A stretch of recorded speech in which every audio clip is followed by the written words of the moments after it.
All right. So what I'll do now is do this and this. Check and make sure my stuff's good here. Okay, cool. All right. So now what I want you guys to do, or what I'm going to do up here, is I'm going to use the three most common shapes to create three separate characters. And then I'm going to try combining them if we have time. So, for example, from my perspective, what I typically associate each shape with is I typically associate the triangle with wisdom and structure. Or maybe not structure, but we'll go with structure, actually. These are the two terms that I most commonly associate with a triangle. My camera's just a tiny bit off, so it's going on. Anyway, the next most commonly used shape in these character designs is going to be the square. Structure is different from sturdiness, which is one of the first words that I come up or I feel when I'm thinking about a character with square design, and consistency or strength.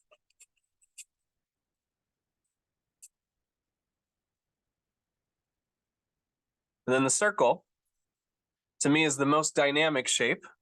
So by far has the most energy and the most excitement,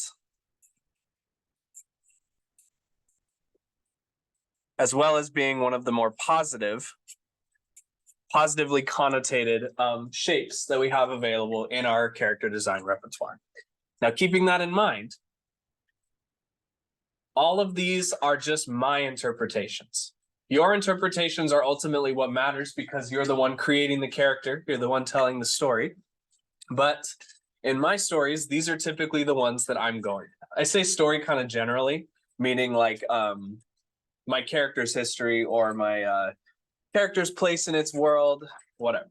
So I'm going to put this off to the side real quick. What you can also do is, knowing how you feel about these kind of core shapes, you can do the opposite. You can create a villain out of circles. You can create a hero out of triangles, right? Because you're not locked into these ideas. You can alter them. You can adjust them. So like if I'm trying to create, let's go with like a librarian. A librarian is typically associated with books, study, knowledge, wisdom, stuff like that. So that's going to have me lean towards my more triangular shape. So while I'm thinking about what I want my character to communicate, what vibe do I want to put out, I usually start with kind of the core shape of the shoulders. So we're going to go, or a majority of the torso, because that's kind of what, in our human-centric designs. And even when a character is not directly human, they still have human influences. So what we're going to do is I'm going to create a librarian, which is also typically, sorry, I got off track here. Keeping in mind the wisdom and structure kind of ideas that I associate with a triangle, I'm going to think about what other things I associate with wisdom, with intelligence, with knowledge, stuff like that. That is going to be stuff like writing tools, books, glasses, like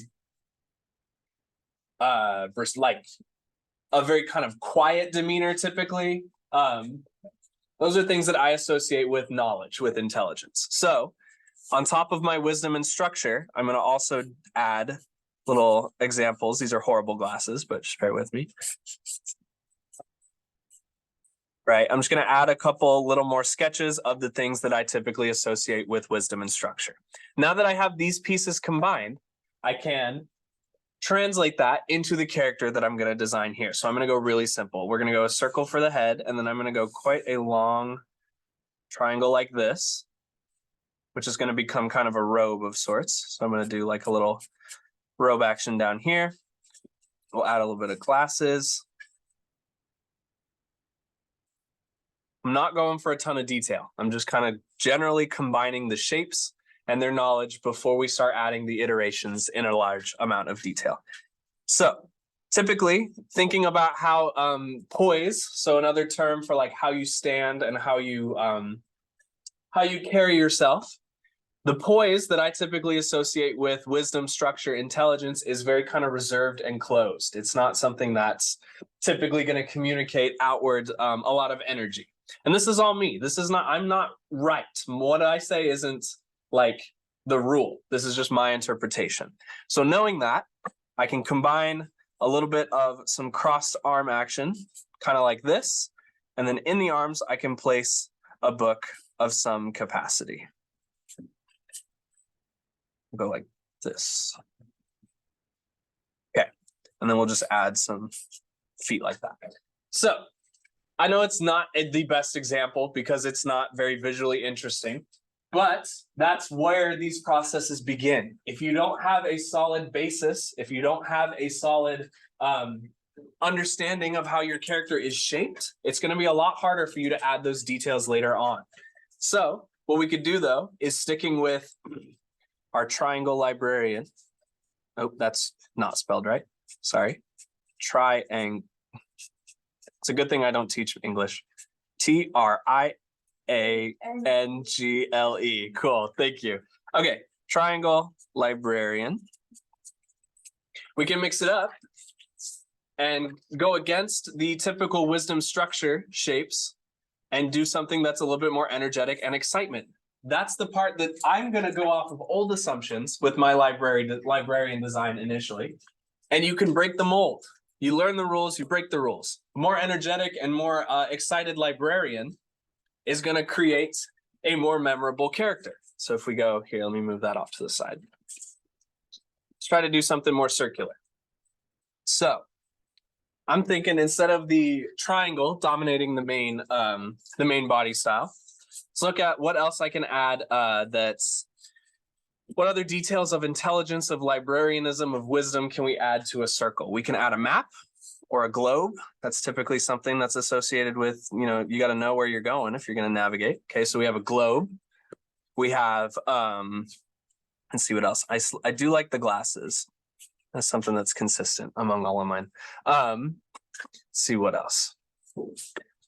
Let's just start going. Okay, so my main body shape is going to be more circular. It can be combinations of circles. So instead of going very secluded and reserved in my triangular shape, I'm going to add a little bit more energy with a more circular shape. And it can build. We can have triangles on top of, other options. But let's say, here's my head here. I don't have any hair or facial details, but comparing the bodies of these two, they're going to communicate a different vibe. And so now I just have to do a little bit more work translating the librarian aspect of it. So knowing that I have a more circular shape, less stoic, less structured, I can adjust some of the other positions, right? We'll put a book in this hand of some capacity.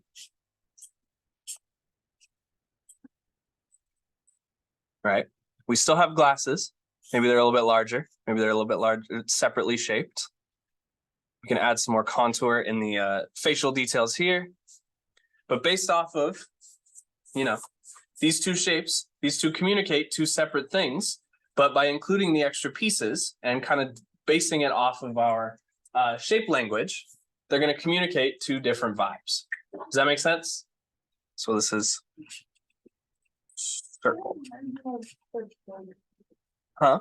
I kind of remember it reminds me of Peppa Pig's father. Yeah, a little bit. Yeah. Another thing, I'm going to turn off my camera real quick. One that I keep thinking about in the character design realm is Avatar: The Last Airbender. Not only are those characters based off of a certain kind of shape language, a certain kind of perspective. Hold on, let me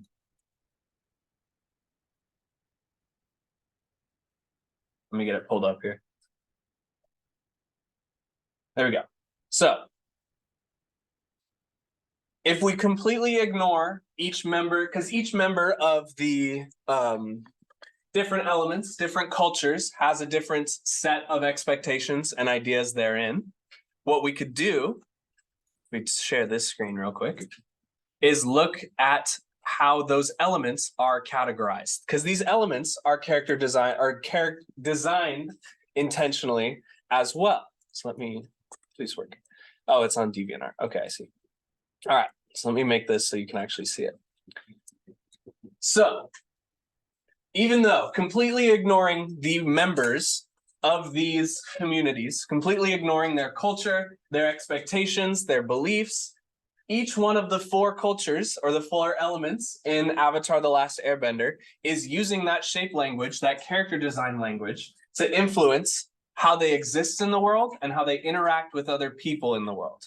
I typically associate the earth with structure, right? By nature of the ground being stable. So it's going to have a lot of straight lines, a lot of soft, welcoming, supporting, or maybe not soft, but like welcoming and supporting lines in its design. Water, the elements of fluid and flow and nature and stuff. A lot of contours, almost no straight lines, because straight lines typically don't flow. Contours are typically not going to flow here. Fire, right? It's a mix of the contour, but there's also some straightness. There's direction, heat rises, right? Same thing with their assumptions, their associations. And then air, cyclical, it moves in on itself, kind of cyclones, tornadoes, rotations, hurricanes, stuff like that. This is all me spitballing, but this is all the feeling that's being communicated by these shapes. And you can use that in your character design. If you think about the Avatar: The Last Airbender cultures, or the different elements, sorry, not cultures, but they each have kind of a specific vibe. They each have beliefs that they're set in, ideals, goals, stuff like that. And it's influenced based off of their core trait being the element that they bend. Does all that make sense? Okay, cool. We have 4 minutes remaining. If you guys just want to practice some more shape stuff, that's cool. We're going to be spending this week developing a character with a lot more detail and stuff, thinking about shape language and things like that. So I'm going to close up the Zoom room real quick, add that recording to our agenda, and that will be our day today. Thank you guys for listening. I appreciate you bearing with these long days. These are tough, especially coming off the break. So 4 minutes left.